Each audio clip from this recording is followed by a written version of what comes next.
My name is Jeff Bateman. I work for Storage Choice as regional manager. I worked in the rent-to-own industry for about 20 years prior to coming to work for the storage industry about 4 years ago. So right now we currently operate 12 locations in Houston and Dallas. I think we talked to them at a trade show and gave it a try in a couple of our stores and tried it out, and then we rolled it out to all 12 stores. I thought it would help automate. Maybe if a manager skipped the day for some reason, they got really super busy, they weren't able to get through the collection calls themselves. I know no matter what happened that day, some calls were going to get made. I'm still a firm believer in making sure my managers touch the customer still themselves. I still want a live person, I still want them making contact of it, but as a supplement, CallPotential's helped out great, being able to supplement that. And I know no matter what happens, some calls are going to get made. So it's pretty seamless. I mean, I provided all the information to these guys, and Mike, I believe his name was, at the support, and it worked very seamlessly. They worked with each store and got it set up, and it's very easy for me to go on there and set the template up itself, so I can control, you know, on the 5th day I want this, on the 6th day I want this, on the 7th day, and I can change that, and I can change the time when things are set. So it's very simple to set up.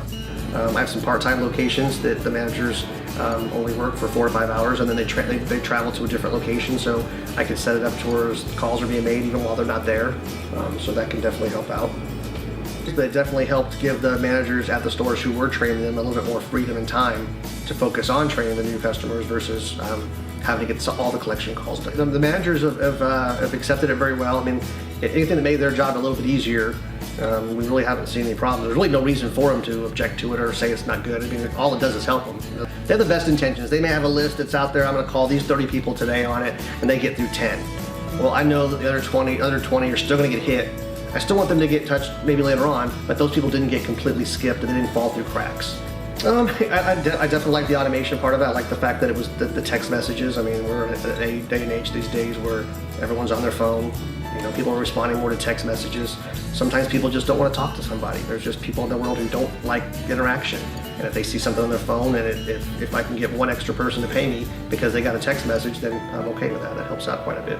So it definitely pays for itself. And then, you know, being able to automate it, the time-wise of it, you know, if a manager was gonna text 60 people, the sheer fact of physically having to go through the process of doing it, plus it's tedious. You know, I would think that the managers would stop doing it after a certain period of time because it just takes too long to do. So it's definitely a great tool to use. I like the automation fact of it. It'll help the managers. You know, in our positions in operations, at least my positions in operations, anything I can do to make my manager's job easy, that's my job. My job is to make sure their job is easy. I'm supposed to support them. So if I can give them some more time to go out and market, if I can give them more time to make sure that the property looks clean by adding this feature to it, then it's a win-win for it. You know, I get the calls made, I give them a little bit more time to do other things on it, you know, that I think are very important also.